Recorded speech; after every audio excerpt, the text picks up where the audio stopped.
Friends, good morning and welcome to the Silicon Gurukul. पिछले class में हम लोगों ने पढ़ा था क्लास 8 का साइंस का पहला चैप्टर। क्या था? Crop production and management. तो पिछले क्लास में बहुत कुछ हम लोगों ने देखा और जो एंड हुआ था हम लोगों का वो स्टेप्स का एक सीरीज से हुआ था। क्या था वो स्टेप्स का सीरीज? एक एक करके देख लेते हैं। सबसे फर्स्ट क्या था? Preparation of soil. तो मिट्टी की तैयारी, प्रिपरेशन ऑफ सॉइल, उसमें हम लोग बहुत कुछ देखे थे। क्या देखे थे?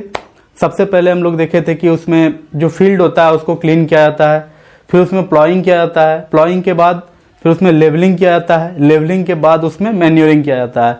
उसको हम लोग आज डिटेल में देखेंगे और देखेंगे कि उसका क्या क्या एडवांटेजेस है। इसके बाद हम लोगों ने देखा था कि सोविंग क्या होता है, यानी कि जब प्रिपरेशन ऑफ सॉइल हो जाता है, जब सॉइल पूरा तैयार होता है उसमें फसल लगाने के लिए, तो उसके बाद उसमें बीज डाला जाता है। उसमें भी बहुत सारी बातें हुई थी। सब कुछ याद है ना आपको? अगर याद नहीं है तो एक बार फिर से वो वाला वीडियो देख लीजिए, जो कि इसके जस्ट पहले प्लेलिस्ट में ही है यूट्यूब पर, तो आप इसको देख सकते हैं। ओके, इसके बाद हम लोगों ने देखा था कि मैन्योर्स एंड फर्टिलाइजर्स। तो मैन्योर और फर्टिलाइजर्स का यूज किया जाता है जब बीज डाल दिया जाता है जमीन में, यानी कि बीज जब बो दिया जाता है, when the seeds are sown, then manures and fertilizers are used. They can be used either with plowing and with irrigation water.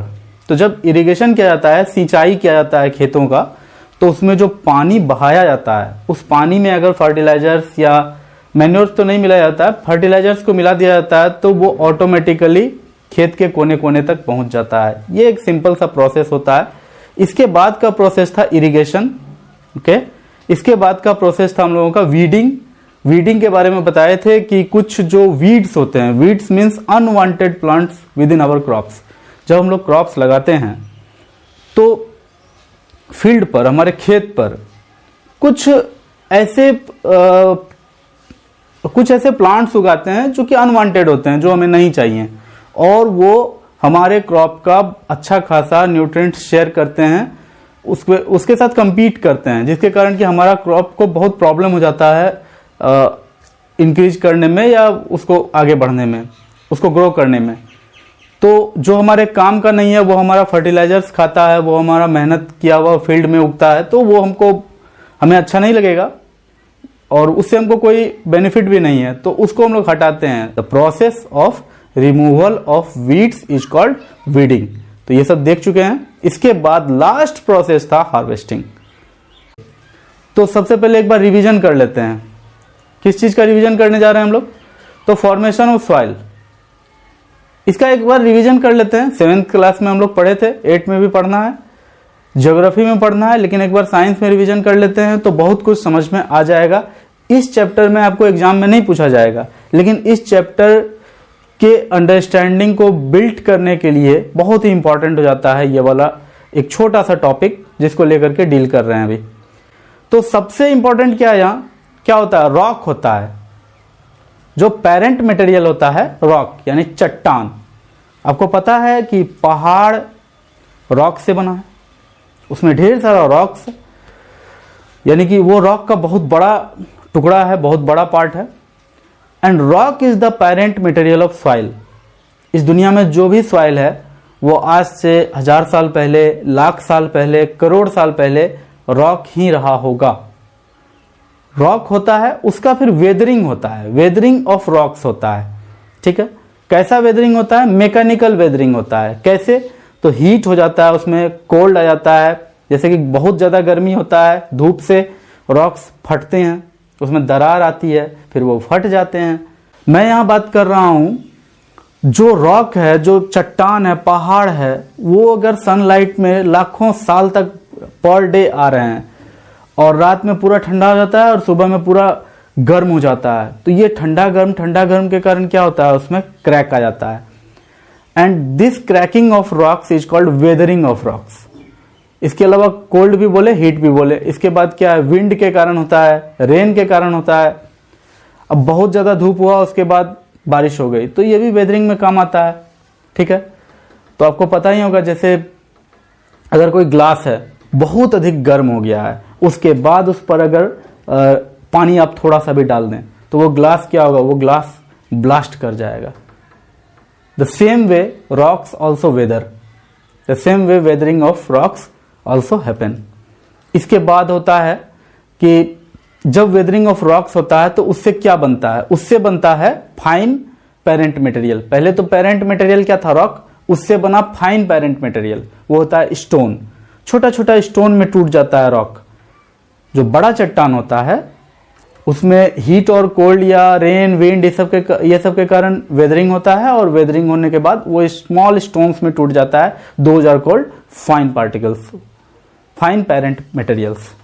Okay, उसके बाद उन फाइन पेरेंट मटेरियल्स का केमिकल वेदरिंग होता है। केमिकल वेदरिंग समझ रहे हैं?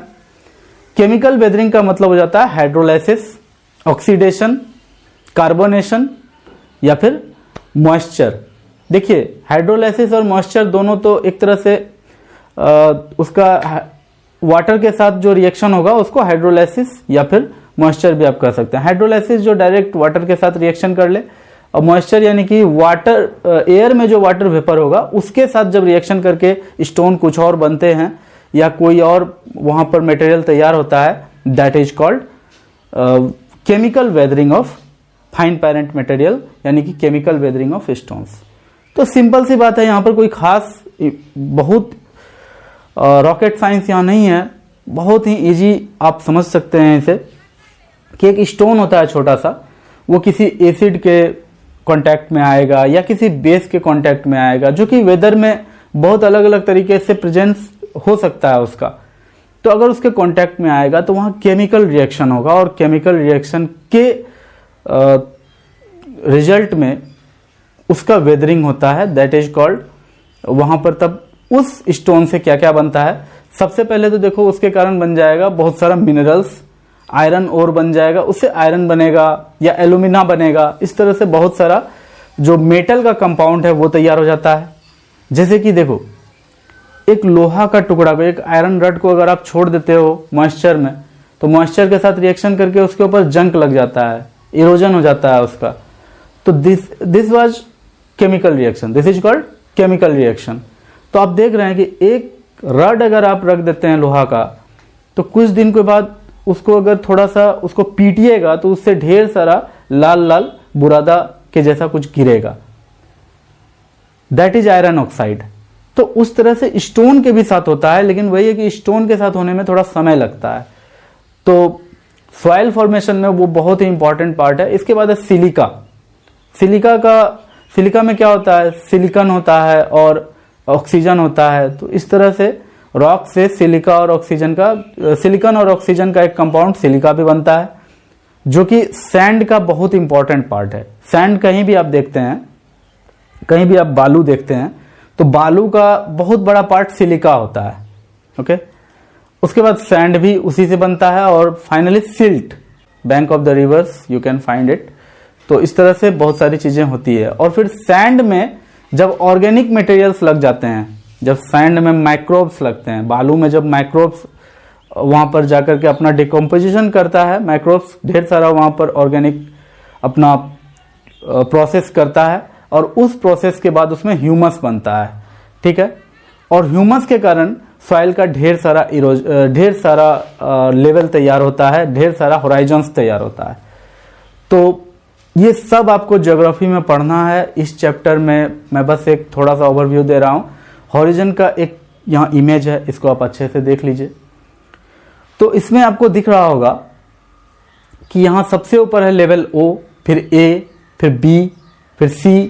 इस तरह से अलग अलग लेवल है सॉइल का, और सबका डिस्क्रिप्शन बगल में दिया हुआ है।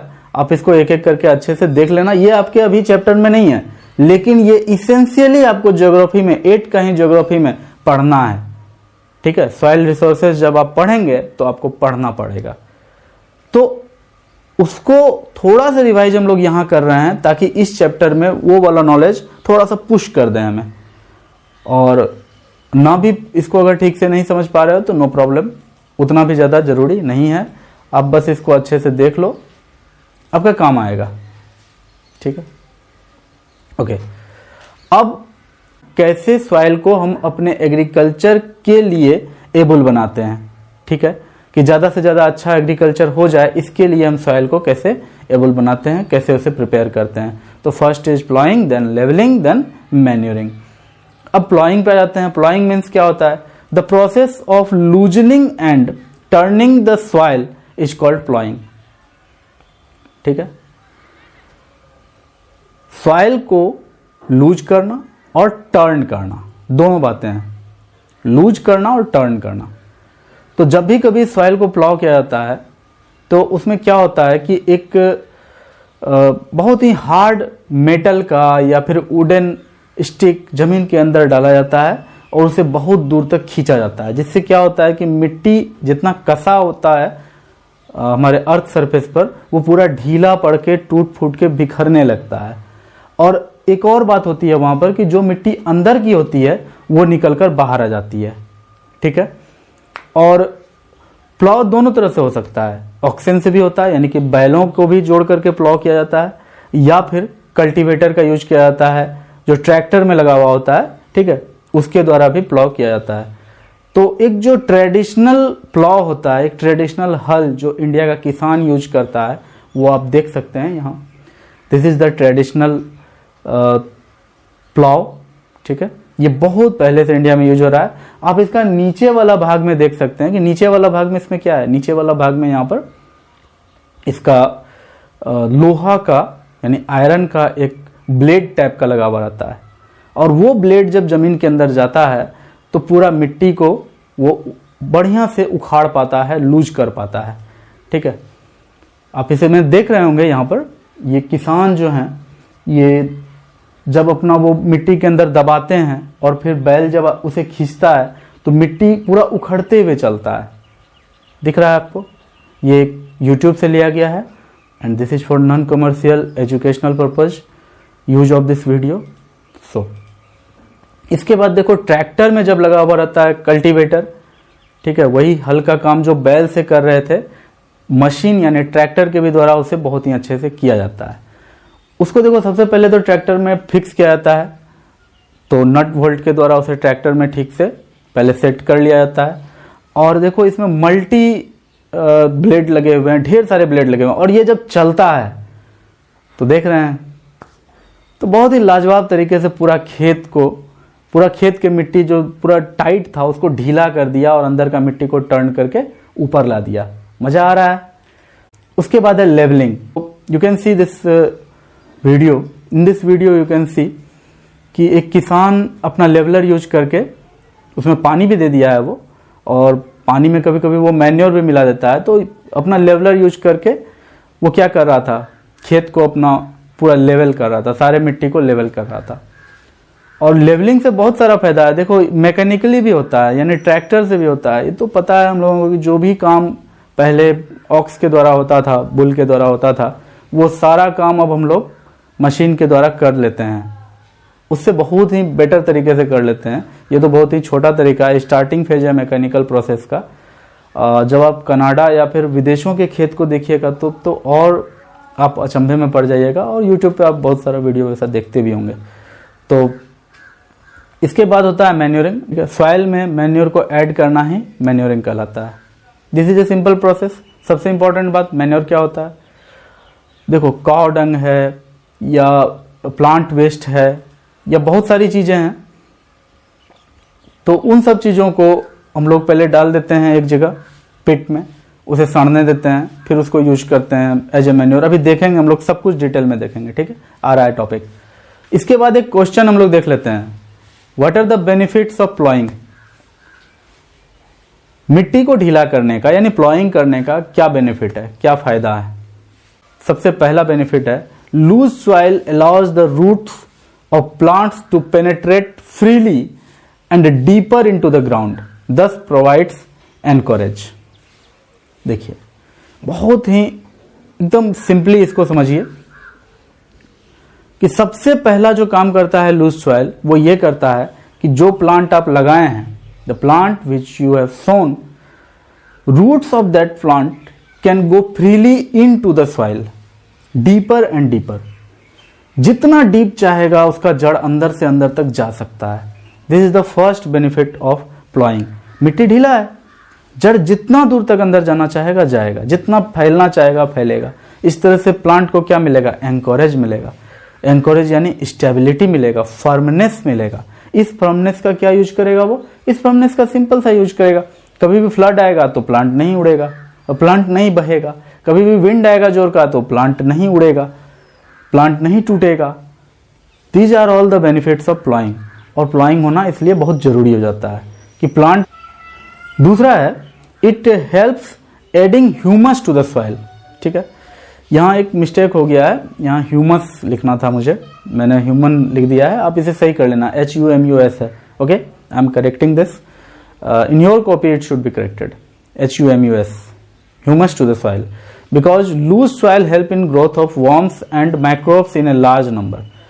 तो जो लूज सॉइल होता है ना, उसमें माइक्रोब्स यानी कि बैक्टीरिया, फंगस या एल्गी, ये सारी चीजें बहुत ही इजीली ग्रो कर पाती हैं।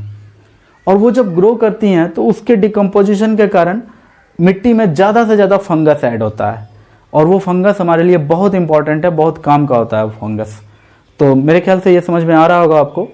तो प्लॉइंग का ये दूसरा बेनिफिट है। पहला क्या था, फॉर्मनेस। दूसरा क्या है कि ह्यूमस ऐड कर देता है। Why? Because loose soil allows the microbes to live properly. Okay, दो बातें हो गई। तीसरी बात है it helps adding humus to the soil because loose soil in help in growth. Okay, 2/3 same हो गया था, सॉरी। अब फोर्थ पे आते हैं, ploughing uproots and buries the weeds। weeds के बारे में बता चुका हूं।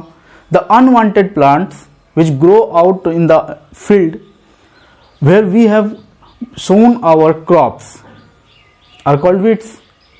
okay, जब हम लोग फसल में खेत में अपना फसल लगाते हैं, प्लांट्स लगाते हैं जिसके लिए हमें क्रॉप्स चाहिए, अपना क्रॉप्स लगाते हैं, उसके बीच में कुछ अनवांटेड प्लांट उगाते हैं जो कि हमारे किसी काम के नहीं है। तो हम चाहते हैं कि वो जल्द से जल्द हट जाए। तो जब हम लोग प्लॉइंग करते हैं ना, जब फसल बोना है हमें, उस समय जब हम लोग प्लॉइंग करते हैं तो वीड्स के बहुत सारा छोटा वीड्स होता है। अगर मान लो कि हम लोग प्लॉइंग करने से, बीज लगाने से पहले सारे के सारे वीड्स को उखाड़ेंगे तो बहुत सारे वीड्स होंगे जो कि मिट्टी के जस्ट ऊपर आए ही होंगे, जो हमें दिखेंगे भी नहीं, तो वो तो रह जाएंगे, बाद में फसल के साथ उगाएंगे। लेकिन प्लॉइंग करने से क्या होता है ना कि मिट्टी ऊपर का सीधे नीचे चले जाता है। टर्निंग ऑफ सॉइल बताया था ना, हाँ, टर्निंग ऑफ सॉइल का मतलब था कि ऊपर का मिट्टी नीचे, नीचे का मिट्टी ऊपर। तो ऊपर जितना भी वीड्स था सारा का सारा नीचे चले जाएगा, और वो सब क्या होगा, वो सब माइक्रोब्स के द्वारा डिकम्पोज हो जाएगा और वो उल्टे ह्यूमस बन जाएगा। यानी कि जो हमें नुकसान पहुंचाने वाला था वो हमें अब फायदा पहुंचाने लगेगा। This is the benefit of ploughing. Ploughing का ये बहुत ही अच्छा बेनिफिट है। Plowing turns the soil nutrient rich because larger number of microbes turn the buried weeds into manure। तो अभी तुरंत इसी बात को समझाए थे। सिंपल सी बात है कि जो buried weed है, अभी तुरंत इस बात को बोल चुका हूं कि जो weed है, टर्निंग ऑफ सॉइल होगा प्लॉइंग के दौरान, वो सारा का सारा weed क्या होगा, जमीन के अंदर चला जाएगा। जमीन के अंदर जाने के बाद माइक्रोब्स उसे डिकम्पोज कर देगा। माइक्रोब्स जब उसे डिकम्पोज करेंगे तो उससे क्या निकलेगा, ढेर सारा ह्यूमस निकलेगा। वो ह्यूमस हम लोगों के लिए मैन्योर का काम करता है। तो प्लॉइंग का इतना सारा बेनिफिट हम लोगों ने देखा। अब इसके बाद दूसरा क्वेश्चन हम लोग देखते हैं, what are the benefits of levelling. तो जो खेत को लेवलिंग किया जाता है, खेत को पूरा समतल किया जाता है, उसका बेनिफिट क्या क्या है। तो सिंपल सी बात है, देखिए मैंने पहले भी कहा था कि जब प्लॉइंग किया जाता है तो मिट्टी पूरा टर्न हो जाता है, लूज हो जाता है, मिट्टी पूरा ढीला हो जाता है, नीचे का मिट्टी ऊपर आ जाता है, तो पूरा ढीला हो जाता है। उसे विंड उड़ा सकता है, वाटर अगर फ्लो करेगा तो उसे अपने साथ फ्लड की तरह बहा के लेके चला जाएगा। लेकिन अगर लेवल किया हुआ है तो इस चीज से हम लोग बच जाते हैं, and that is the first benefit of levelling. Okay, it protects the soil from wind and rain, wind and water overflow. Okay, और सेकेंड बेनिफिट लेवलिंग का क्या है, the levelling of ploughed fields help in the uniform distribution of water.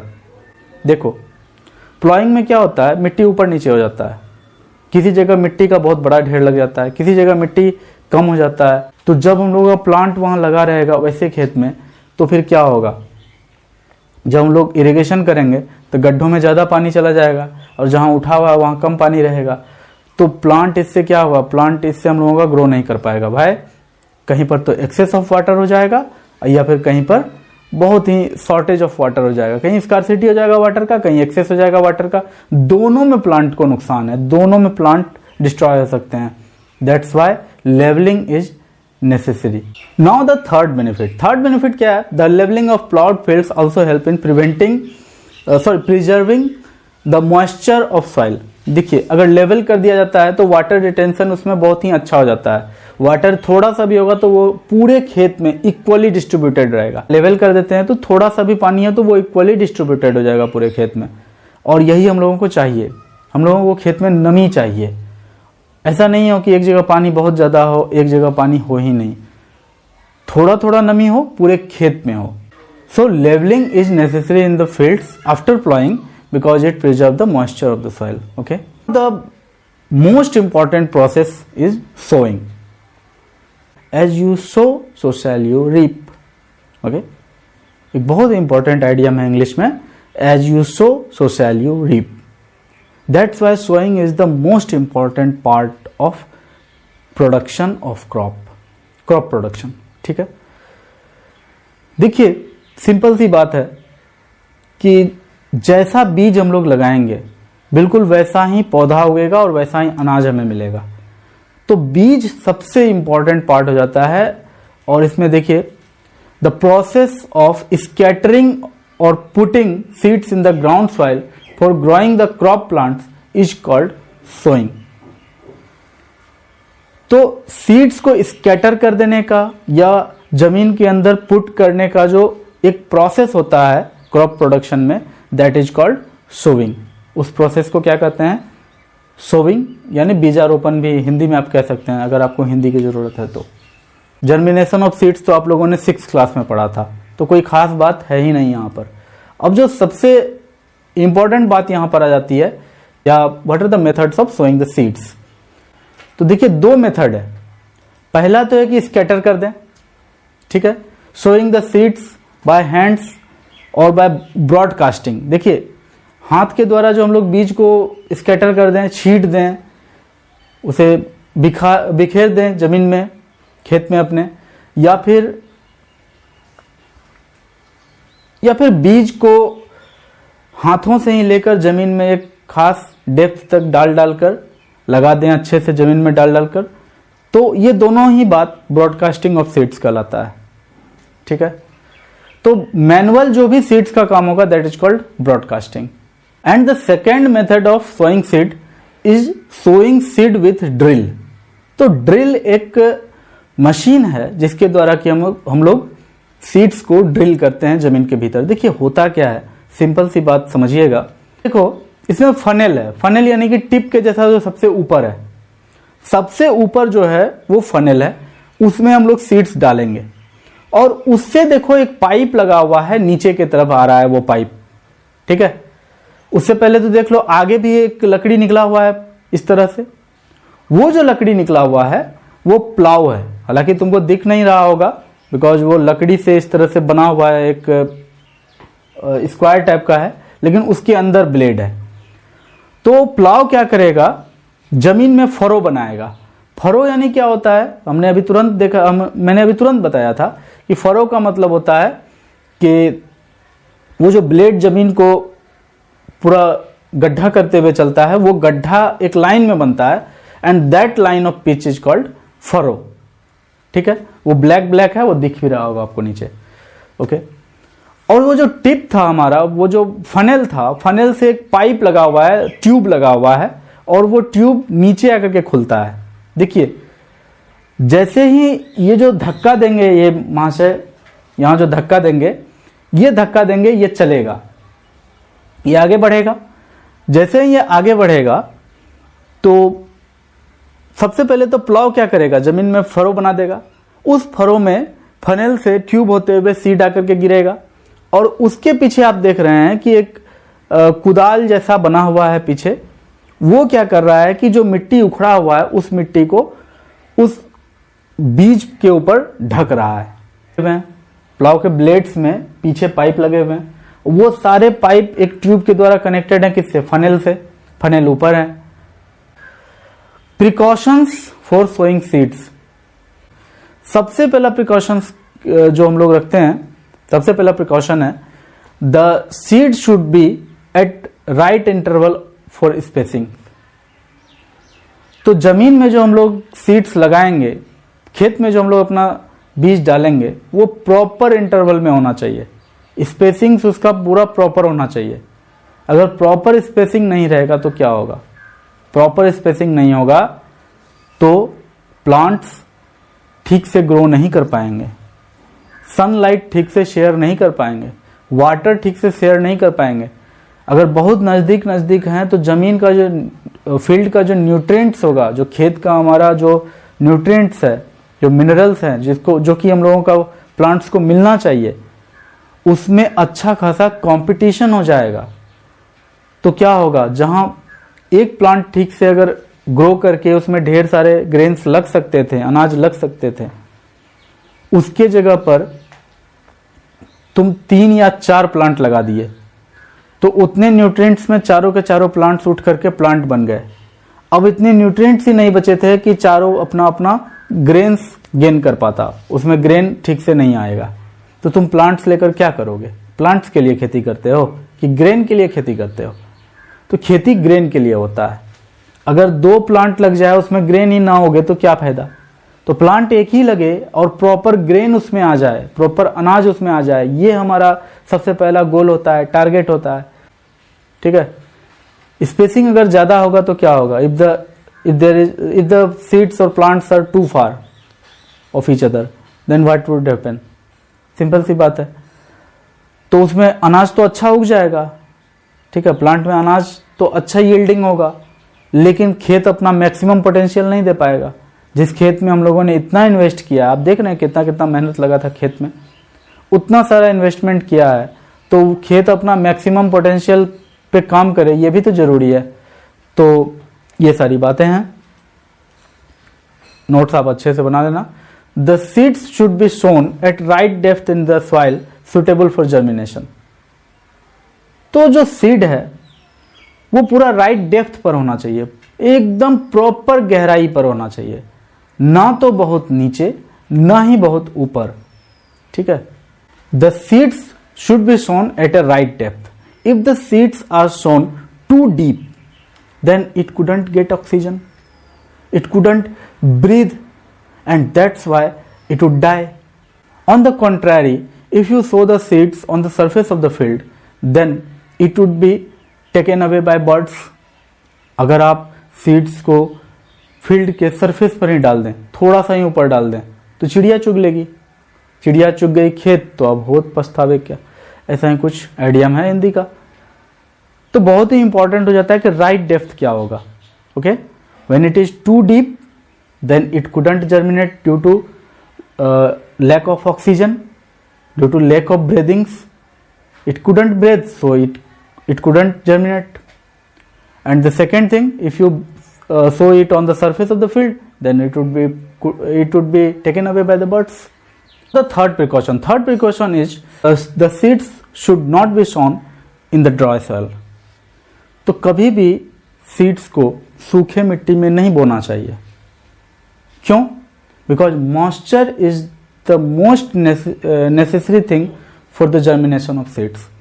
Seeds तभी germinate कर पाएंगे जब उसे moisture मिलेगा, यानी कि नमी मिलेगा, और नमी कभी भी सूखे मिट्टी में मिल नहीं सकता है। इसलिए मिट्टी में नमी होना बहुत ज़्यादा जरूरी है। और चौथा प्रिकॉशन है the seeds should not be sown in highly wet soil. और बहुत अधिक भीगे हुए जमीन में, यानी कि बहुत अधिक गीला जमीन में भी आप सीड्स को सो नहीं कर सकते हैं, सीड्स को आप नहीं बो सकते हैं। वाई? देखिए, जो बहुत अधिक गीला मिट्टी होगा ना, नमी होना अलग बात है, हल्का हल्का भींगा हुआ मिट्टी होना अलग बात है, उसमें सीड्स को बोना चाहिए। बट बहुत ही वेट सॉइल में सीड्स को नहीं बोना चाहिए। क्या रीजन है उसके पीछे? सिंपल सा रीजन है यहाँ। जो बहुत अधिक गीला होगा उसमें बहुत सारा पानी है, बहुत सारा पानी होगा तो मिट्टी के बीच में जो पोर है, मिट्टी के बीच में जो खाली स्पेस है जिसमें कि एयर होना चाहिए, उसमें पानी भर जाएगा। अब आप सीड्स उसमें डालेंगे तो हर जगह पानी ही पानी है, तो सीड्स ब्रीथ कहां से करेगा? सीड्स को ब्रीदिंग के लिए एयर चाहिए, वो एयर उसे मिट्टी के बीच में ही मिलता है। तो बहुत ही प्रॉपर सॉइल में ही मिट्टी को आप सॉइल को आप बो सकते हैं, बहुत ही प्रॉपर मिट्टी में ही आप सीड्स को सो कर सकते हैं, बो सकते हैं, बीज को बो सकते हैं। ठीक है, तो बहुत ही प्रॉपर सॉइल में ही आप सीड्स को सो कर सकते हैं, बीज को बो सकते हैं। सूखा रहा तो मॉइस्चर नहीं मिलेगा, बहुत अधिक गीला रहा तो फिर ब्रीदिंग के लिए एयर नहीं मिलेगा। तो ये दोनों बातें आपको पता होनी चाहिए कि हल्का भींगा हुआ मिट्टी होना चाहिए, वो भी किसान अपने एक्सपीरियंस से करके पता करते हैं कि अभी मिट्टी मेरा बोने के लिए है या नहीं है। Now the next question is what are the advantages of seed drill. Seed drill के क्या क्या एडवांटेज हैं? The first advantage is using seed drill the seeds are sown in correct spacing and correct depth. देखिए seed drill में अपना एक पूरा function होता है, वो प्रॉपर डिस्टेंस पर ही हर बीज को गिरने देता है। अगर आप 1 फीट तय करते हैं तो 1 फीट पर ही हर बीज गिरेगा, वो वैसा पूरा सिस्टम होता है, जो यूज किए हैं उसको पता होगा। ठीक है ना, तो प्रॉपर स्पेसिंग यानी करेक्ट स्पेसिंग, करेक्ट डेप्थ, ये पहला एडवांटेज है। And the second advantage is seeds are sown in regular arrays. Regular arrays, arrays मतलब होता है जैसे ग्रिड, तो सीड्स जो है ना एक ग्रिड में अच्छे से डाले जाते हैं। उससे क्या फायदा होता है कि प्रॉपर हर सीड्स को मौका मिलता है, हर सीड्स को प्रॉपर न्यूट्रिएंट्स का एक मौका मिल जाता है। सपोज कि स्कैटर करते हैं तो स्कैटर में कभी भी हमें यह पता नहीं चलता है कि सीड्स एक पर्टिकुलर एरिया में कितना सीड्स जाकर गिरा है, लेकिन सीड ड्रिल में क्या होता है पूरा प्रॉपर एरिया में हमारा प्लांट होता है। तो बहुत कुछ उसमें, उसका बहुत सारा एडवांटेज है कि सारा का सारा प्लांट एकदम क्यू में है, एक लाइन में है। ठीक है, seeds sown are properly covered with soil so that birds can not take it away, birds can't take it away. देखिए सिंपल सी बात अभी तुरंत बताया था, सीड्स अगर ऊपर रह गया तो क्या होगा, बर्ड्स उसे लेकर उड़ जाएंगे। लेकिन आप अभी तुरंत देख चुके हैं वो वाला पिक्टोरियल डायग्राम में कि जो भी सीड्स पड़ रहा था तो पीछे जो एक टूल था, वो टूल क्या कर रहा था, सारा मिट्टी को उठाकर उसे ढक रहा था, उसे कवर कर रहा था। तो ऐसी स्थिति में बर्ड्स कुछ नहीं कर पाएंगे सीड्स का, तो सीड्स पूरे ढके हुए रहेंगे। तो ये पूरा फायदा हम लोगों को होगा। चौथा फायदा क्या है, it saves lot of time and labour. ये हमारा बहुत सारा समय और मेहनत बचा देता है, ये सबसे बड़ा फायदा है। ठीक है, और फायदा तो बहुत सारा है सीड ड्रिल का, तो हम लोग इस तरह से देख चुके हैं। And the next topic is transplantation. जब सोविंग की बात हुई है तो ट्रांसप्लांटेशन की भी बात कर ही लेते हैं। ट्रांसप्लांटेशन क्या है, तो देखिए बहुत सारे प्लांट ऐसे हैं जो कि एक बार में सीड ड्रिल या फिर स्कैटरिंग ऑफ सीड्स करके नहीं उगते हैं। ठीक है, एक बार सीड ड्रिल करके छोड़ देंगे तो पूरा प्लांट उग जाएगा, ऐसा नहीं होता है। तो जैसे आप लोग करते हैं ना कि पहले रफ कर लेते हैं फिर उसको फेयर करते हैं, जस्ट उसी तरह से किसान का वो वाला कल्टीवेशन होता है, ट्रांसपोर्टेशन कल्टीवेशन होता है। पहले उन्हें रफ करना पड़ता है, फिर उन्हें फेयर करना पड़ता है। तो बहुत ही सिंपल है, कोई खास बात नहीं है। The process of transferring the seedlings यानी small plants from the nursery to the main field by hand is called transplantation और transplanting. The process of transferring the seedlings, that is small plants from the nursery to the main fields is called transplantation or transplanting. So this is a very simple process. देखिए क्या होता है, जैसे paddy के बारे में बात करें, अगर पैडी यानी राइस का जो प्लांट होता है, और इसके अलावा टोमेटोज और चिली में भी किसान ऐसा करते हैं। राइस का क्या है, पैडी का क्या है, उसको देख लो। जो सीड्स होता है, सीड्स को सबसे पहले एक कोई सिंपल सा खेत होता है, जहाँ पर वाटर उतना ना भी हो तो चलेगा, वाटर ना ही हो तो चलेगा, नमी हो, वहाँ पर स्कैटर कर दिया जाता है, ड्रिल भी नहीं किया जाता है, स्कैटर कर दिया जाता है। तो ढेर सारे धान के जो प्लांट्स होते हैं यानी पैडी के प्लांट्स होते हैं वो उगाते हैं। जब वो 1 फीट या 1.25 फीट के हो जाते हैं, उसके बाद उन सबको वहाँ से उखाड़ा जाता है। सारा का सारा काम मैनुअल होता है, सब हैंड से होता है, सबको उखाड़ा जाता है। उखाड़ने के बाद उन सबको ले जाकर हम लोग एक दूसरे खेत में, जहाँ पर कि अच्छा खासा प्लॉइंग किया गया है, लेवलिंग किया गया है और पानी खूब डाला गया है, मैन्योरिंग किया गया है। पानी कितना है? तो पानी कम से कम 2 फीट है, यानी कि आपका घुटना डूब जाए उसमें, इतना पानी दिया हुआ है। तो वैसी स्थिति में हम लोग क्या करते, वैसी जगह, वैसे फील्ड में हम लोग ले जा करके वो सारे सीडलिंग्स को एक एक करके हाथ से ट्रांसप्लांट करते हैं। मैंने किया है इसलिए मुझे ज़्यादा अच्छे से पता है। The process of transplantation enables us to select only the better and healthy seedlings for the cultivation of crops. तो सबसे पहला जो हम लोगों को फायदा पहुंचता है ट्रांसप्लांटेशन का, वो ये है कि हम लोग उसमें जो बेटर क्वालिटी है, जो सबसे अच्छा क्वालिटी का सीडलिंग्स है, केवल उसी को चुन पाते हैं। ठीक है, पहले तो सीड्स को लगाएं, उसमें जो सबसे अच्छा है उसको निकाल लिए, जो खराब था उसको छांट दिए। तो देखो यहाँ पर क्या हो जाता है कि जो मेन फील्ड में हम लोग लगा रहे हैं, जहाँ पर कि बहुत ही अच्छे से मैन्योरिंग किए हैं, बहुत ही अच्छे से प्लॉइंग किए हैं, तो वहाँ हमारा सिर्फ अच्छा प्लांट जा पाता है। जो प्लांट खराब होना था वो यहीं हो गया। अगर डायरेक्ट वहाँ लगता तो वहाँ पर वो खराब हो जाता, तो ज़्यादा नुकसान होता। तो this is the first benefit of transplantation. Now the second advantage of transplantation is it allows deeper penetration of the roots of plants in the soil. ठीक है, जो प्लांट हम लोग लगाए हैं उसका जो रूट है उसका डीपर पेनिट्रेशन हो जाए सॉइल में। This is the second benefit of transplantation. Okay, third benefit is it helps in maintaining right spacings between the plants. तो जो हम लोग प्लांट लगाते हैं उसमें राइट स्पेसिंग मेंटेन कर सके हम लोग, इसमें बहुत ही ज़्यादा मदद करता है ट्रांसप्लांटेशन। बिकॉज फर्स्ट बार तो स्कैटर कर दिया गया था तो वो यहाँ वहाँ जहाँ तहाँ गिर गया, लेकिन सेकेंड टाइम जो ट्रांसप्लांटेशन होगा वहाँ पर प्रॉपर स्पेसिंग का पूरा ध्यान रखा जाता है, प्रॉपर डेप्थ का पूरा ध्यान रखा जाता है। ठीक है, repeated growth of crops in the same field removes a lot of precious minerals, elements, organic matters and other materials from the soil. ठीक है, जब बार बार मिट्टी में फसल उगाए जाते हैं, हर साल अलग अलग फसल एक मिट्टी से उगाए जा रहे हैं, तो मिट्टी में न्यूट्रिएंट्स का क्या है कि एक लिमिटेशन है, तो वो लिमिटेशन अपना खत्म होता जा रहा है। तो मिट्टी में बहुत सारे मिनरल्स का कमी हो जाता है, ऑर्गेनिक मटेरियल्स यानी ह्यूमस का कमी हो जाता है, या फिर बहुत सारे एलिमेंट्स की कमी हो जाती है। और उन कमियों को पूरा करना किसान का ड्यूटी होता है, क्योंकि अगर वो कमी पूरा नहीं होगा तो फिर अगला फसल खराब हो जाएगा। ठीक है, नेक्स्ट क्रॉप सफर कर जाएगा।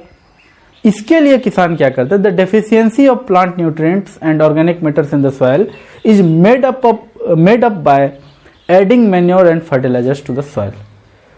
तो जो सॉइल में जितना भी डिफिशियंसी आया, जो भी चीज का डिफिशियंसी आया, वो सारे डिफिशियंसी को किसान कैसे मेकअप करते हैं, तो उसमें अलग से मैन्योर या फर्टिलाइजर ऐड करते हैं।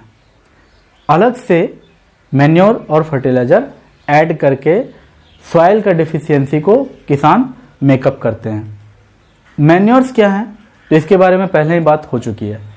एक बहुत बड़े गड्ढे में किसान एनिमल्स डंग या फिर कभी कभी ह्यूमन डंग भी, प्लांट्स या फिर जो फूड रेसिड्यूअल पार्ट्स हैं या जो भी हम लोग का डिकम्पोज्ड पार्ट्स है, यानी कि सड़ा हुआ जो कुछ भी मिलता है ऑर्गेनिक, वो सब उस गड्ढे में डाल दिया जाता है और उसे सड़ने छोड़ दिया जाता है। ठीक है, after decomposition, how the decomposition held, decomposition कैसे होता है, सिंपल सी बात है। अभी आप सेकंड चैप्टर पढ़ेंगे माइक्रोब्स, फ्रेंड्स एंड फो, तो उसमें आप लोग देख लेंगे कि डिकम्पोजिशन कैसे होता है माइक्रोब्स के द्वारा। अभी तो आप इतना ही जाने कि छोड़ दिया जाता है, उसमें ढेर सारा बैक्टीरिया लगकर, फंगस लगकर उसे सड़ा देता है, और वो जो सड़ कर लास्ट में तैयार होता है कुछ इस तरह का, वही है हम लोगों का मैन्योर। ठीक है, ये हमारा मैन्योर है। इस मैन्योर का यूज करके हम लोग खेत में अपना जो फील्ड होता है हम लोगों का, उसमें जो भी डिफिशियंसी हुआ ऑर्गेनिक मटेरियल का या थोड़ा बहुत केमिकल एलिमेंट्स का भी ये पूर्ति कर देता है। देखिए मैन्योर में क्या है कि थोड़ा सा नाइट्रोजन, फास्फोरस, सल्फर तो इसके भी पास है। ये बात और है कि फर्टिलाइजर की तुलना में मैन्योर में बहुत कम होता है, लेकिन होता है इसके भी पास है। लेकिन मैन्योर सबसे अधिक रिच होता है ह्यूमस में, जो फर्टिलाइजर्स में नहीं होता है। तो हम लोगों का ये जो नीड है, ये मैन्योर से बहुत अच्छे से पूरे हो जाता है। तो मैन्योर का ये सबसे इंपॉर्टेंट जो फैक्ट है वो आपको बताया गया। It makes the soil more fertile. ठीक है, how the manures are prepared, तो इस बारे में भी अभी तुरंत आप लोगों को बता दिया गया है कि मैन्योर्स किस तरह से प्रिपेयर किए जाते हैं। ठीक है, तो नोट्स है, बहुत मेहनत से बनाया गया है, इसको आप अच्छे से नोट कर लेना। ठीक है, जो भी डिकम्पोजिशन होता है माइक्रो ऑर्गेनिजम्स के द्वारा, यानी माइक्रोब्स के द्वारा किया जाता है। The decomposed animals and plant matter is used as organic manure. तो ये सारी चीजें हैं, आप इसे अच्छे से देख लेना। Manure is not rich in plant nutrients like nitrogen, phosphorus and potassium, but they are rich in organic compounds like humus. तो इस बारे में सारी बातें अभी तुरंत की है, एक नोट्स भी आपको मिल गया। इसे अच्छे से बना लेना तो एग्जाम के टाइम में आपका बहुत काम आ जाएगा। ठीक है, humus can hold more water and air in it because it has more pores than the soil.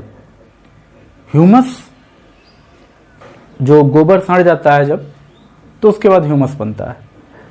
Humus बहुत ज्यादा वाटर या एयर अपने आप में होल्ड कर सकता है। क्यों? क्योंकि उसमें पोर्स बहुत होते हैं। उसमें जो ब्लैंक स्पेस होता है ना ह्यूमस में, वो मिट्टी से कहीं ज्यादा होता है। इसलिए ह्यूमस, अगर आप ह्यूमस में सीड्स को डाल देते हैं तो सीड्स बहुत ही अच्छे से ब्रेथ कर सकता है, बहुत ही अच्छे से जर्मिनेट कर सकता है। बिकॉज ह्यूमस में बहुत ज़्यादा नमी भी सोखने का बहुत अधिक क्षमता होता है, यानी मॉइस्चर मेंटेन करने का बहुत अधिक कैपेसिटी होता है ह्यूमस के पास। That's why humus is so important for crop plants. अच्छा, इनकन्वीनियंट, अब इसका देखो डिसएडवांटेज क्या है मैन्योर का। Inconvenient to store and transport because it is too heavy. Manures का सबसे बड़ा डिसएडवांटेज है, मैन्योर्स का सबसे बड़ा डिसएडवांटेज क्या है कि ये बहुत हेवी हो जाता है। जहां पर फर्टिलाइजर्स की बात करो तो एक बोरी फर्टिलाइजर आपका पूरा 1 एकड़ का खेत का काम कर सकता है। कुछ कुछ फर्टिलाइजर है ऐसा, वहां 1 एकड़ के लिए कम से कम 3-4 ट्रेलर, वो जो ट्रैक्टर के साथ पीछे लगा होता है ट्रेलर, उतना सारा मैन्योर लग जाएगा, तब जाकर जस्ट लाइक एक इक्विवेलेंट कंपैरिजन दोनों के बीच हो सकता है इस तरह से। तो यहाँ पर मैन्योर के बारे में हम लोग देखते हैं कि वो बहुत हेवी होता है, तो ट्रांसपोर्टेशन में बहुत दिक्कत हो जाता है। और मैन्योर का सोर्स भी बहुत स्केर्स है। ठीक है, जैसे कि खेत बहुत बड़े बड़े हैं, उसमें मैन्योर बहुत ज़्यादा चाहिए, लेकिन गांव में एनिमल्स बहुत लिमिटेड हैं या ऑर्गेनिक मटेरियल्स लिमिटेड हैं, कितने चीज़ों को आप सड़ाएंगे? तो वो लिमिटेशन एक डिसएडवांटेज है मैन्योर का। ठीक है, और ग्रीन मैन्योर बहुत ही इंपॉर्टेंट एग्जाम्पल है मैन्योर का, तो इसको भी अच्छे से आप जान लें। फर्टिलाइजर्स की बात करते हैं तो फर्टिलाइजर्स आर इनऑर्गेनिक मटेरियल्स। देखिए फर्टिलाइजर्स के बारे में बहुत सारे बुक्स में मैंने बहुत कुछ देखा है, तो प्लीज़ आप कंफ्यूज मत होइएगा। फर्टिलाइजर्स इनऑर्गेनिक कंपाउंड्स हैं, मटेरियल्स हैं। इनऑर्गेनिक का मतलब क्या होता है? जिसका जीवित जानवर या प्लांट, पौधा, जिसका जीवन से कोई लेना देना ना हो, which is not related to life, is inorganic. ठीक है, ऐसा कोई भी चीज जो जीवन से संबंधित नहीं है, किसी जीवित सजीव वस्तु यानी लिविंग थिंग के द्वारा उसको नहीं बनाया गया है, केवल केमिकल्स का यूज करके उसको बनाया गया है, तो उसको ही इनऑर्गेनिक मटेरियल कहते हैं। तो सबसे इंपॉर्टेंट बात, fertilizers are inorganic materials containing sensitive nutrients, 1 to 3 nutrients elements. Urea में ज़्यादा से ज़्यादा नाइट्रोजन होता है।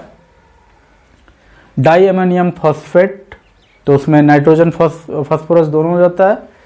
और सिंगल सुपर फॉस्फेट, तो फास्फोरस और सल्फर और कैल्शियम उसमें सब हो जाता है। तो इस तरह से ढेर सारे फर्टिलाइजर्स हैं।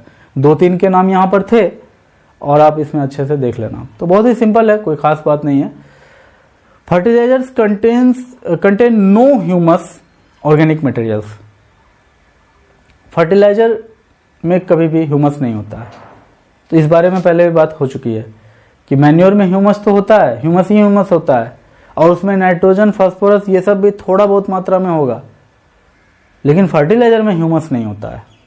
ठीक है, फर्टिलाइजर कंटेन नो ह्यूमस।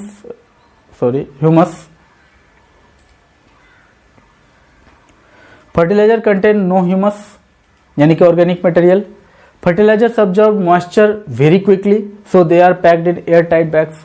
जब भी आप देखेंगे तो फर्टिलाइजर्स को ना बहुत ही एयर टाइट बैग में पैक किया हुआ जाता है, पैक किया हुआ वो बिकता है।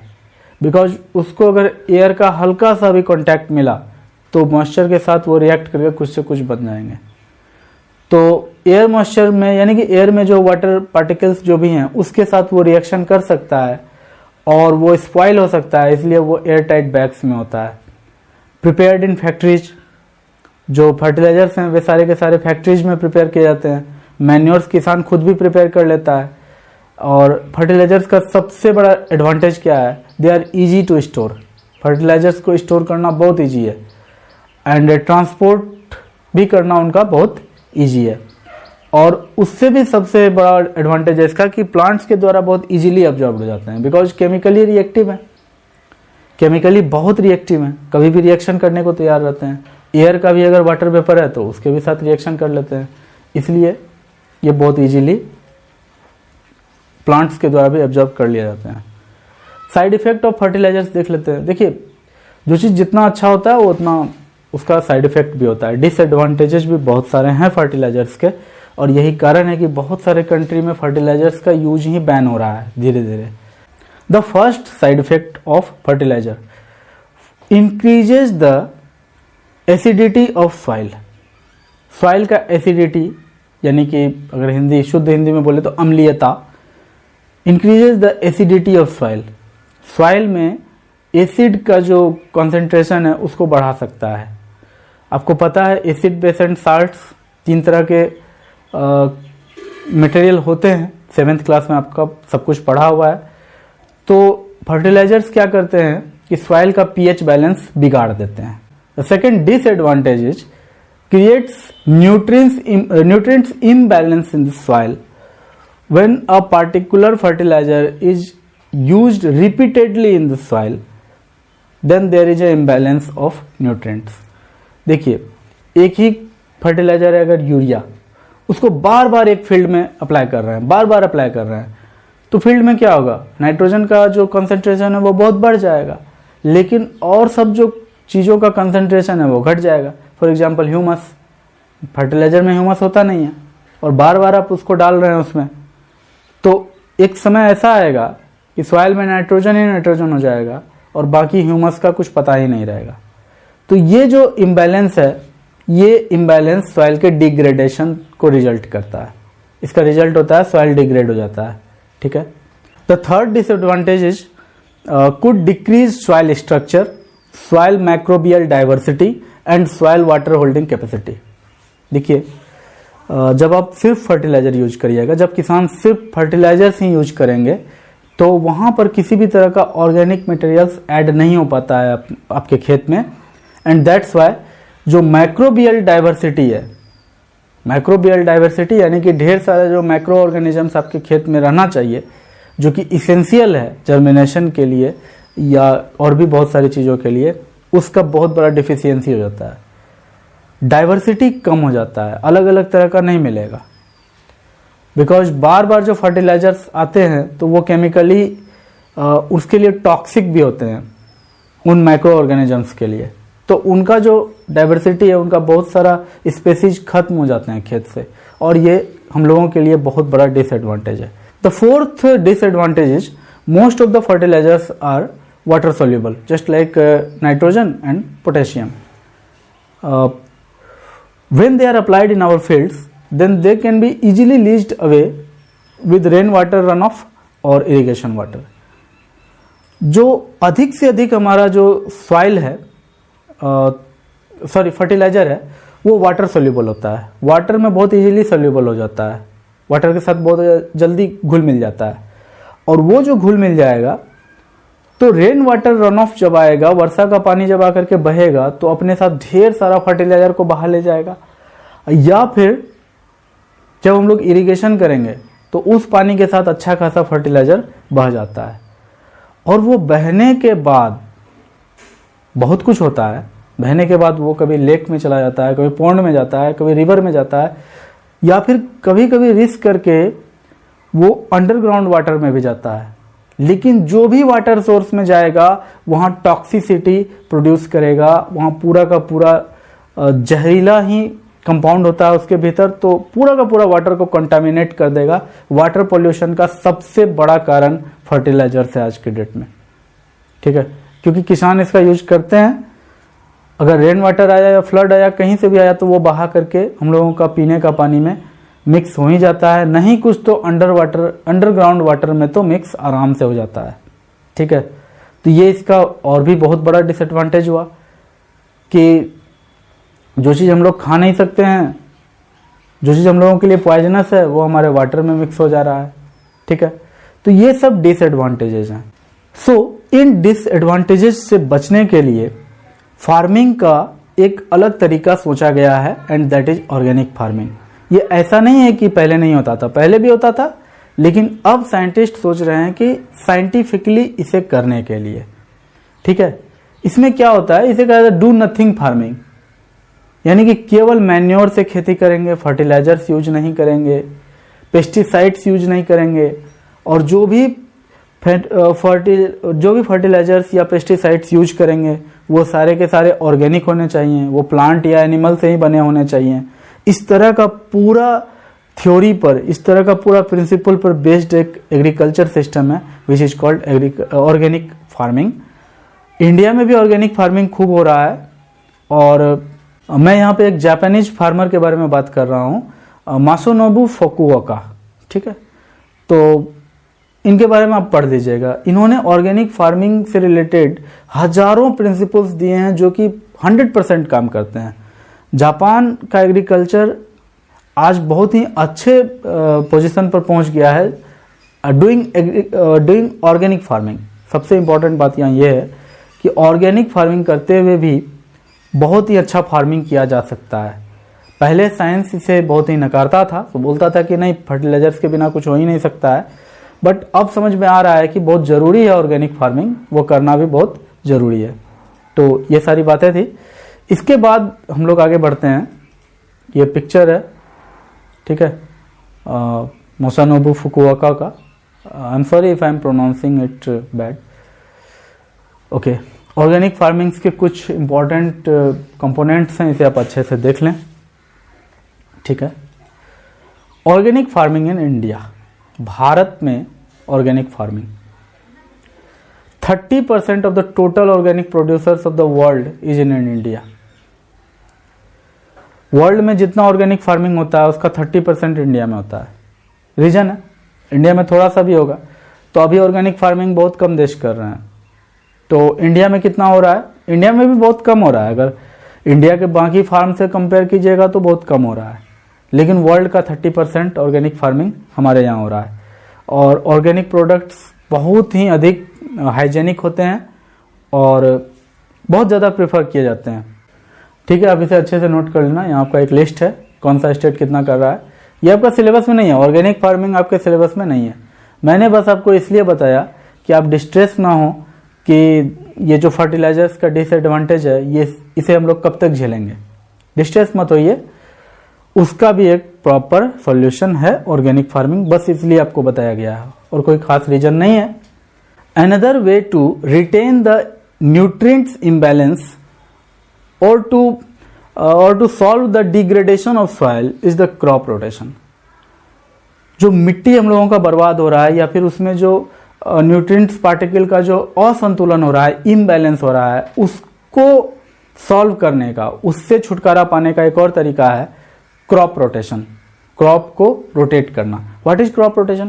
Crop rotation is the process of cultivating different variety of crops in the same field with sequenced growing seasons। ठीक है, तो what is crop rotation? Crop rotation is the practice of growing a series of different crops in the same field in a sequenced growing seasons। ठीक है, इसको ठीक से समझो। Crop rotation क्या है? एक ही फील्ड पर अलग अलग फसलों को एक सीरीज में करें। जैसे कि पहले अगर कोई गेहूं कर लिए हैं फर्स्ट टाइम, अगर व्हीट उपजाए हैं तो व्हीट जैसे ही काटे उसके बाद किसी तरह का कोई दलहन कर लिए, दलहन यानी कि पल्सेस कर लिए, बीन या ग्राम या इस तरह का कोई भी फसल कर लिए, उसके बाद फिर आगे फिर कोई दूसरा फसल कर लिए। तो ऐसा करने से क्या होता है कि एक ही खेत में अगर बार बार अलग अलग फसल लगते रहेंगे तो एक प्लांट जो पार्टिकल यूज किया है, जितना इम्बैलेंस बनाया है न्यूट्रिएंट्स का, दूसरा तरह का स्पेसीज का प्लांट उस इम्बैलेंस को रिस्टोर कर देंगे। फॉर एग्जांपल, अगर व्हीट या पैडी खेत से अच्छा खासा नाइट्रोजन ले चुके हैं, अच्छा खासा नाइट्रोजन कंज्यूम कर चुके हैं, नाइट्रोजन की कमी कर चुके हैं खेत में, तो जब वहां पर पल्सेस लगेंगे, जब वहां ग्राम लगेगा, तो ग्राम का जो रूट होता है, यानी कि पल्सेस के जो रूट होते हैं, वो रूट में राइजोबियम नाम का एक बैक्टीरिया रहता है। ठीक है, वो बैक्टीरिया क्या करता है, एटमॉस्फेयर से अच्छा खासा नाइट्रोजन खींच कर, नाइट्रोजन अब्जॉर्ब करके वहां लिग्मेन में, उस रूट्स में जमा करके रख देता है। ठीक है,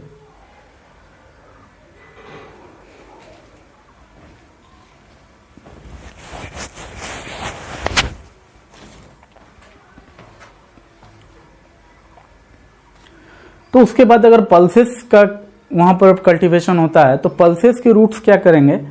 पल्सेस का रूट्स का अपना एक फंडामेंटल प्रॉपर्टी होता है कि उसमें राइजोबियम रहते हैं, और राइजोबियम बैक्टीरिया होता है जिसका काम होता है एटमॉस्फेयर से नाइट्रोजन एब्जॉर्ब करके वहां पर डिपॉजिट कर देना। तो जितना नाइट्रोजन पैडी या व्हीट खर्च किया होगा उतना नाइट्रोजन पल्सेस फिर से रिटेन कर देंगे। तो ये जो इम्बैलेंस हो सकता था एक ही क्रॉप को बार बार उगाने से, उसको बहुत ही अच्छे से सॉर्ट आउट कौन कर देगा? उसको बहुत ही अच्छे से ये जो क्रॉप रोटेशन है ये सॉर्ट आउट कर देगा, सॉल्व कर देगा। तो इसलिए जो क्रॉप रोटेशन है बहुत ही इंपॉर्टेंट है। और इसमें एक और चीज होता है, क्रॉप रोटेशन में एक और फायदा होता है कि जो वीड्स होता है ना, वीड्स और पेस्ट होता है, जो कीड़े होते हैं जो आकर हमारे खेत में लग जाते हैं, फसल को खा जाते हैं, तो उन कीड़ों और वो वीड्स को से भी लड़ने का ये बहुत ही अच्छा तरीका है। फॉर एग्जाम्पल, अगर बार बार आप व्हीट लगा रहे हैं तो बार बार उसमें कीड़े लगेंगे जो व्हीट को खाते हैं। ठीक है, जो गेहूं को जो कीड़े खाते हैं वो बार बार लगेंगे, और बार बार वो कीड़े फिर मजबूत भी होते जाएंगे हर जनरेशन के साथ। तो क्या होगा, एक समय आएगा कि वो पेस्ट इतने पावरफुल हो जाएंगे कि आप उनको किसी भी तरह से वहां से हटा नहीं पाइएगा। लेकिन अगर आप क्रॉप को रोटेट कर देते हैं तो वो कीड़े ऐसे भी, मान लीजिए जो कीड़े गेहूं में लगते हैं वो कीड़े पल्सेस में जल्दी नहीं लगते हैं, तो पेस्ट से भी लड़ने का एक बहुत अच्छा तरीका है कि क्रॉप को रोटेट कर दें। ठीक है, तो ये भी एक बहुत अच्छा तरीका है। इसके बाद नाइट्रोजन साइकिल में भी ये बहुत इंपॉर्टेंट रोल प्ले करता है। यहां आप इसे अच्छे से देख लीजिए, हम लोग सेकेंड चैप्टर में नाइट्रोजन साइकिल पढ़ेंगे, वो हम लोगों का टॉपिक है, वहां तो पढ़ना ही पड़ेगा, तो वहां हम लोग देखेंगे उसको अच्छे से। ठीक है, Growing the same crop in the same place for many years in a row gradually depletes the soil of certain nutrients and selects for a highly competitive pest and weed community। अभी तुरंत इस बारे में बात हो चुकी है, आप नोट बना लेना अच्छे से। अब आते हैं, बात करते हैं इरिगेशन पर। इरिगेशन क्या है? Crops require water for the growth and development. Irrigation is the process of providing water to the crops in our fields. तो इरिगेशन के द्वारा हम लोग उसको वाटर प्रोवाइड करते हैं, किसको? क्रॉप्स को, और क्रॉप्स इस तरह से अपना ग्रोथ और डेवलपमेंट कर पाते हैं। इरिगेशन के बहुत सारे सोर्सेस या मेथड हैं, तो हम लोग यहाँ पर सबसे पहले ट्रेडिशनल मेथड्स को देखते हैं। ट्रेडिशनल मेथड्स क्या क्या हैं इरिगेशन के? तो ट्रेडिशनल मेथड्स ऑफ इरिगेशन, सबसे पहला देख लेते हैं मोट, पुल्ले सिस्टम। दूसरा है धेकली, तीसरा है चेन पंप, चौथा है राहट। ये सब ट्रेडिशनल है। ट्रेडिशनल है यानी कि बहुत पुराने समय से ऐसा होते आ रहा है, और हम लोग अभी जो मॉडर्न इरिगेशन सिस्टम है उसमें काम करते हैं। मॉडर्न इरिगेशन सिस्टम जो मोस्ट ऑफ द इंडिया करता है, स्प्रिंकल सिस्टम, ड्रिप सिस्टम, ठीक है। पंपिंग सेट के द्वारा, पंपिंग सिस्टम के द्वारा भी होता है, लेकिन वो भी अब ट्रेडिशनल ही कहो, क्योंकि 100 साल से तो हो ही रहा है। अब देखो मोट पुल्ले सिस्टम क्या है? बहुत ही सिंपल है, दिख रहा होगा। धेकली, चेन पंप, ये 2 चक्के लगे हुए हैं, 2 गियर हैं, और उसमें चेन लगा हुआ है। चेन में ढेर सारी बाल्टियां हैं। जो ऊपर वाला डिस्क है वो हमारे खेत के पास है, जो नीचे वाला डिस्क है वो वाटर सोर्स के पास है, यानी रिवर के पास है या कनाल के पास है। जैसे जैसे आप डिस्क को रोटेट कीजिएगा, चेन में लगा हुआ बाल्टी सोर्स में डूबेगा, पानी भरेगा और जाकर वहां खेत में गिरा देगा। इस तरह से हमारे खेत का इरिगेशन हो जाएगा, ठीक है, ओके। दूसरा है या फिर उसी में देख लीजिए, एक होता है रहट, ठीक है। इसको पर्शियन व्हील भी कहा जाता है। ये वाला जो रहट आप देख रहे हैं, इसमें क्या है कि इसे लगा दिया गया है, वाटर के ही फोर्स से ये मूव कर रहा है।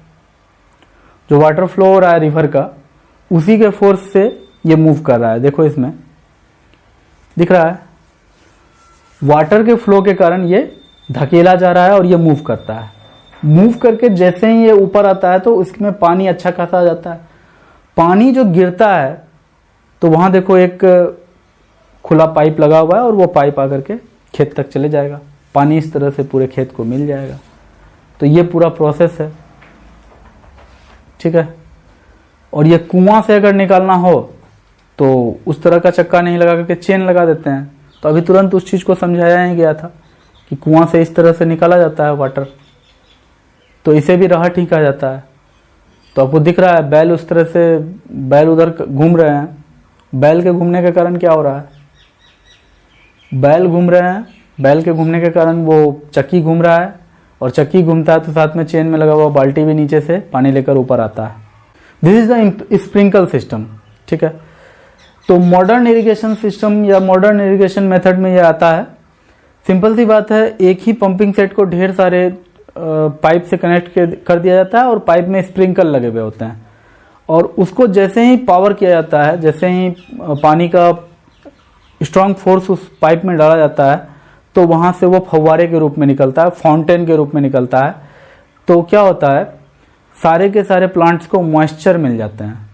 एक्सेस ऑफ वाटर नहीं, मॉइस्चर मिल जाते हैं। अभी तुरंत हम लोगों ने देखा था कि प्लांट को बहुत ज़्यादा पानी भी नहीं चाहिए, बहुत कम पानी भी नहीं चाहिए, मॉइस्चर चाहिए। मॉइस्चर के लिए फाउंटेन बेस्ट है। इसके अलावा ड्रिप सिस्टम भी है। ड्रिप सिस्टम जस्ट लाइक उसी तरह स्प्रिंकल सिस्टम की तरह होता है, लेकिन इसमें क्या है कि फव्वारा नहीं उड़ाना होता है, पाइप को अच्छे से बिछा दिया जाता है, और इस तरह से बिछाया जाता है कि पाइप हर प्लांट के जड़ के पास से गुजरे, ठीक है। पाइप हर प्लांट के जड़ के पास से होकर गुजरता है, और जड़ के पास उस पाइप में छोटे छोटे होल्स होते हैं, और जब पानी का प्रेशर आता है तो उस होल्स से होकर के पानी निकलता है, और केवल उसी प्लांट के रूट्स को मिल पाता है। इससे क्या होता है, पानी का जो एक्स्ट्रा वेस्टेज होता है, और हम लोगों का जो अच्छा खासा एनर्जी भी, जाहिर सी बात है पानी भी वेस्ट होता है, फिर पानी पंप करने में अच्छा खासा जो हम लोगों का क्या होता है, बिजली लगता है, इलेक्ट्रिसिटी खर्च होता है, एनर्जी कंजम्पशन होता है, तो वो सबसे हम लोग बच जाते हैं। तो ये सारे फायदे हैं ड्रिप सिस्टम के। और प्रॉपर रूट्स को ही वाटर मिले थे। इसके बाद वीडिंग। वीडिंग भी बहुत इंपॉर्टेंट प्रोसेस है क्रॉप प्रोडक्शन का। इसमें क्या होता है, जैसे कि अभी आप देख रहे हैं कोरिएंडर लीव्स हैं, सारे के सारे कोरिएंडर हैं। कोरिएंडर का मतलब होता है धनिया। धनिया के सारे पत्ते हैं। उसके बीच में देखिए एक अलग तरह का कोई पौधा आ गया है जिसको कि निकाला जा रहा है, ठीक है।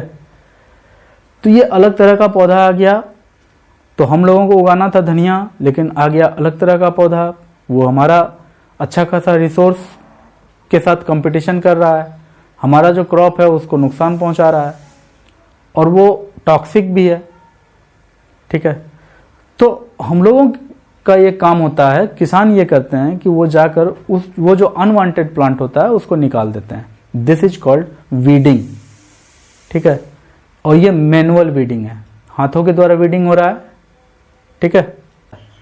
तो ये मैनुअल वीडिंग है, दिख रहा है आपको।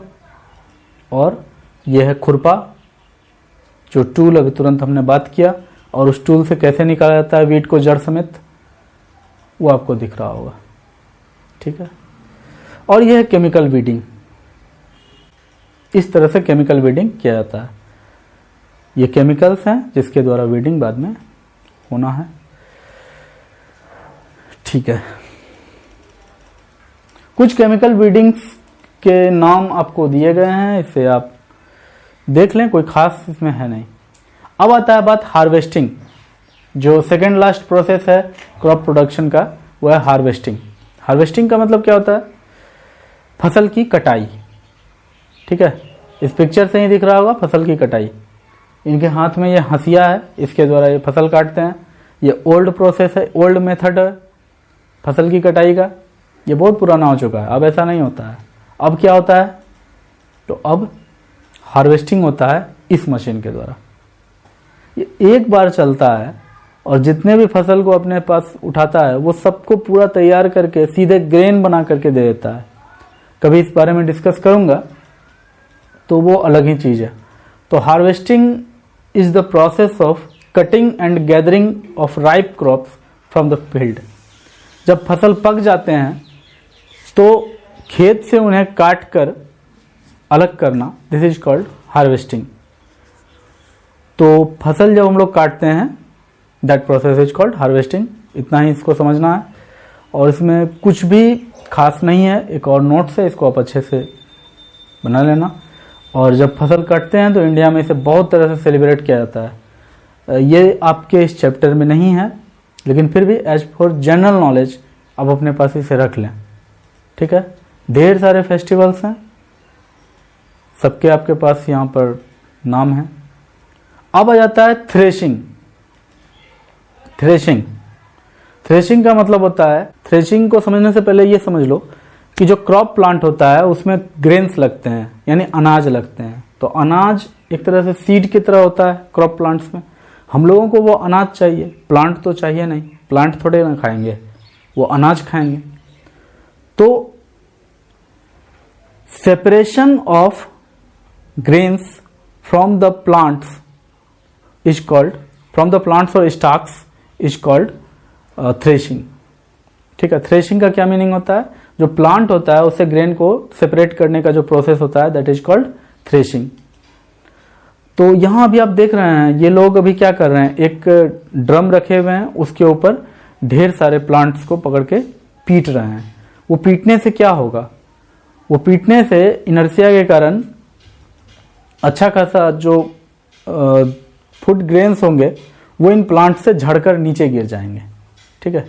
जैसे कि ये अभी प्लांट को झाड़ रहे हैं, इनके प्लांट में बहुत सारा ग्रेन है, लेकिन जब ये झाड़ते हैं तो वो ग्रेन नीचे गिर जाता है और केवल प्लांट बचता है, वो स्टॉक बचता है, ठीक है, वो सूखा घास।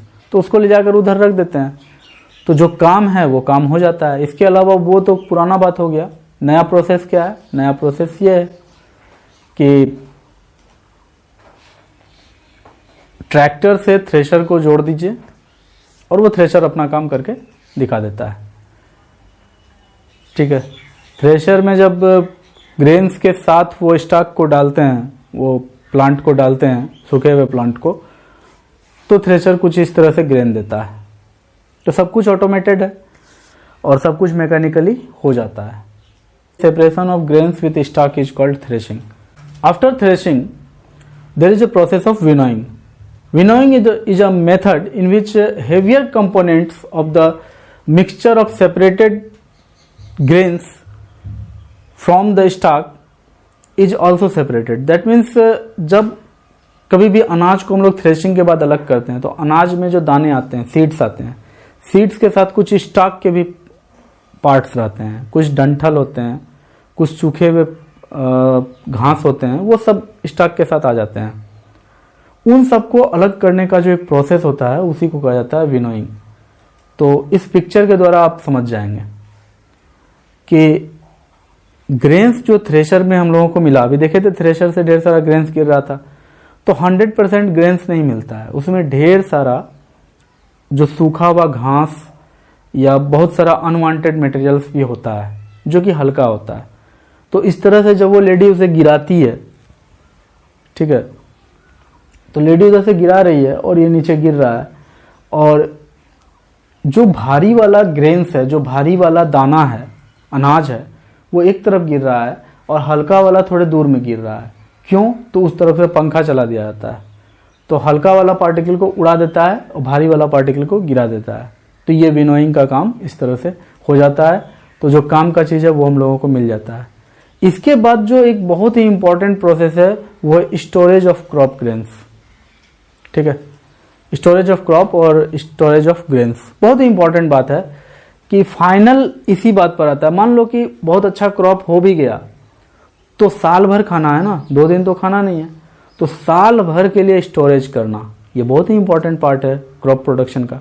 तो storage is also the most important part of crop production. तो इसमें क्या होता है कि जो भी हम लोगों का क्रॉप तैयार हुआ है उसको बहुत ही अच्छे से हम लोग ग्रेन बनाते हैं। सबसे पहले उसका अनाज बनाते हैं, यानी कि जिस तरह थ्रेशिंग करते हैं, फिर उसके बाद विनोइंग करते हैं, तो इस तरह से अनाज तैयार होता है और उस अनाज को फिर सुखाया जाता है, ड्राइंग ऑफ ग्रेन्स होता है, तब फिर उसको स्टोर किया जाता है और टाइम टाइम पर इंसेक्टिसाइड ट्रीटमेंट होता रहता है, यानी कि उसको किसी भी तरह का इंसेक्ट ना खाए, उसमें किसी तरह का कीड़ा ना लगे, उसका समय समय पर पूरा इंतजाम किया जाता है। और इसके अलावा कुछ वेजिटेबल्स या फिर पेरिशेबल प्रोडक्ट्स के लिए, पेरिशेबल प्रोडक्ट्स यानी कि जो सड़ने योग्य चीज़ें जैसे कि आलू, सब्जी, फल, उन सब चीज़ों के लिए कोल्ड स्टोरेज भी होता है। अब पहला जो प्रोसेस है ड्राइंग, तो ड्राइंग आपको दिख रहा है, ड्राइंग ऑफ क्रॉप्स या ड्राइंग ऑफ ग्रेन्स। इस तरह से जो अनाज होता है उसको रोड पर बिछा करके लोग इस तरह से उसको सुखाते हैं, दिख रहा है आपको। ये सुखाने में बहुत मेहनत लगता है, ठीक है। उसके बाद ड्राइंग ऑफ क्रॉप ग्रेन्स होने के बाद ये एक प्रोसेस है इंपॉर्टेंट, दिख रहा है आपको किस किस तरह से सुखाया जाता है। बहुत तरीका है सुखाने का, ठीक है। अब देखिए इंसेक्टिसाइड ट्रीटमेंट ऑफ क्रॉप या ग्रेन्स होता है, स्टोरेज भी होता है, उसके ऊपर अभी आ रहे हैं, पूरा एनिमेशन दिखाऊंगा उसका। Insecticide treatment of crop grains क्या होता है कि पहले तो आप देख लीजिए कि कीड़ा किस तरह से खाता है, एकदम खोखला करके रख देता है पूरा ग्रेन्स को, तो उसका ट्रीटमेंट होना बहुत ज़रूरी है। बिकॉज कभी ऐसा होता था इंडिया में, कहा जाता था कि 50% अनाज हम लोगों का कीड़ा ही खा जाता है, चूहा ही खा जाता है, तो उसके लिए प्रॉपर हम लोगों का बंदोबस्त होना बहुत ज़रूरी है। तो इम्पटी बिन स्प्रेज सबसे पहला उसका प्रोसेस होता है इंसेक्टिसाइड ट्रीटमेंट का, कि जो बिन है यानी कि जो हम लोगों का बर्तन है जिसमें कि हम लोग को स्टोर करके रखना है पूरा का पूरा ग्रेन्स को, वो बर्तन एक रूम के बराबर भी हो सकता है और वो बर्तन एक बहुत बड़े मॉल के बराबर भी हो सकता है। तो उसको सबसे पहले इम्पटी, जब वो खाली था, जबकि उसमें ग्रेन नहीं रखा जाता है, उसी समय उसको अंदर से बाहर से स्प्रे किया जाता है। और खास करके जहाँ पर जॉइंट है, जहाँ पर किसी भी तरह का होल है, वहाँ पर ज़्यादा स्प्रे किया जाता है। And the next process of insecticide treatment is fumigation. Fumigation के प्रोसेस में क्या होता है कि जो हमारा फूड ग्रेन्स होता है जहाँ पर, वहाँ पर अच्छा खासा स्मोक प्रोड्यूस किया जाता है, जो स्मोक टॉक्सिक होता है। वो टॉक्सिक स्मोक जो कि पॉइजनस है, वो इंसेक्ट्स को किल कर देता है। तो हालांकि उससे ग्रेन्स भी इफेक्टेड होते हैं, लेकिन चूंकि ग्रेन्स को ह्यूमन कंज्यूम करने वाले हैं और ह्यूमन को वो पॉइजन कुछ नहीं कर सकता है, इसलिए हम लोग ये बट ह्यूमंस को वो पॉइजन उस तरह से इफेक्ट नहीं कर सकते हैं, इसलिए हम लोग इस प्रोसेस को करते हैं। ठीक है, अब देखो कोल्ड स्टोरेज की भी बात कर लेते हैं। कोल्ड स्टोरेज कुछ नहीं है, जस्ट लाइक एक हॉल होता है जिसमें एसी लगा होता है या फिर और भी कुछ मशीन्स लगे होते हैं जिससे कि वो पूरा ठंडा रहता है, और टेम्परेचर 0 डिग्री सेल्सियस के अप्रोक्स भी रखा जाता है, जिससे क्या होता है कि जो पेरिशेबल गुड्स हैं, पेरिशेबल वेजिटेबल्स हैं या क्रॉप्स हैं, जस्ट लाइक पोटैटो या just like fruits and vegetables, वो सब वहाँ रखे जाते हैं और वो सब बहुत कम टेम्परेचर होने के कारण उसमें किसी भी तरह का बैक्टीरिया या वायरस नहीं लग पाता है और वो बचे रह जाते हैं, उनका पूरा प्रोटेक्शन हो जाता है और इस तरह से उनको स्टोरेज किया जाता है। ये एक सिंपल सा एक पिक्चर है कोल्ड स्टोरेज का, आलू रखे हुए हैं। अब बात करते हैं ग्रेनरी स्टोरेज का, यानी कि साइलोज का। तो देखो बहुत ही सिंपल तरीके से हम लोग इसको समझने की कोशिश करते हैं एक एनिमेशन के द्वारा। तो सबसे पहले तो देखो कि यहाँ पर कुछ ट्रेन्स या बस के द्वारा ये ग्रेन्स लाया जा रहा है। उन ग्रेन्स को ला करके एक फ्लोर पर इन ग्रेन्स को रखा जाता है और वहां पर कुछ ऑटोमेटेड चेन्स हैं। तो जो भी ग्रेन्स लाए गए थे ट्रक्स के द्वारा, उनको एक जगह कलेक्ट किया जाता है, फिर लिफ्ट लगे हुए हैं, उन लिफ्ट से उन ग्रेन्स को ऊपर ले जाया जाता है। देखिए ये ट्रक आया, एक खास जगह पर रुका और ट्रक के नीचे में जो एक चैम्बर बना हुआ है उसमें ट्रक के सारे ग्रेन्स को गिरा दिया गया। अब वो ग्रेन्स अंडरग्राउंड ही पाइप के द्वारा सीधे पहुंच जाएंगे स्टोरेज के अंदर। वहां नीचे एक जगह जमा होगा, वहां पर लिफ्ट आ रहा है, वो जस्ट लाइक वो पुल्ले वाला सिस्टम जो था वाटर का, यहाँ एक लिफ्ट आता है और उस लिफ्ट से ग्रेन ऊपर जाता है और ऊपर जाकर जमा होता है। और ऊपर जब जाकर के वो जमा होता है तो वहां से पाइप के द्वारा अलग अलग साइलोज में जाकर के स्टोर होता है और अलग अलग साइलोज में स्टोर होकर के वहां स्टोर्ड रहता है। जब जब हम लोगों को जरूरत पड़ेगी तब तक हम लोग वहां से फिर निकालेंगे।